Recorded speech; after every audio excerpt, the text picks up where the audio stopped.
पूर्ण काठचा इतिहास या सिरीजच्या 4थ्या पार्टचं शूट करायसाठी आम्ही आज निघालो होतो लासूरला जाण्याकरता. जाता जाता रस्त्याने आमच्या गावचे काही वारकरी भेटले, जे दुर्गावळा ते शेगाव पायदल वारीत चालले होते. त्यांना व्हिडिओमध्ये घेतलं. नाहीतर नंतर म्हैसांगला आलो, इथे चहा घेतला आणि आम्ही निघालो पूर्णा नदीचा हा पूल ओलांडून लासूरला जाण्याकरता. काही वेळातच आम्ही गावामध्ये पोहोचलो. गावाच्या मागच्या बाजूला आहे हे आनंदेश्वर मंदिर. पयोष्णी मातेच्या तीरावर वसलेल्या या छोट्याशा लासूर गावामध्ये आहे 13व्या शतकातलं हेमाळपंथी आनंदेश्वर मंदिर. इथे आल्या आल्या पहिले महादेवाचं दर्शन केलं.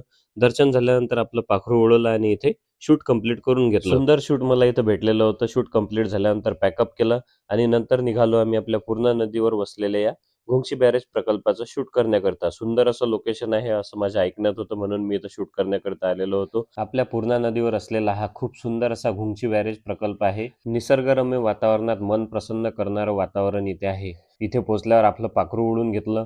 खूप सुंदर असा शूट मला ड्रोनने भेटलेला होता. इथे आम्हाला हे अमोल भाऊ भेटले. त्यांना व्हिडिओमध्ये घेतलं आणि नंतर निघालो आम्ही घरी जाण्याकरता. आजच्या दोन्ही लोकेशनचे व्हिडिओ लवकरच आपल्या पेजवर येतील.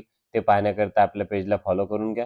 भेटू पुढच्या व्हिडिओमध्ये. तोपर्यंत जय गजानन माऊली.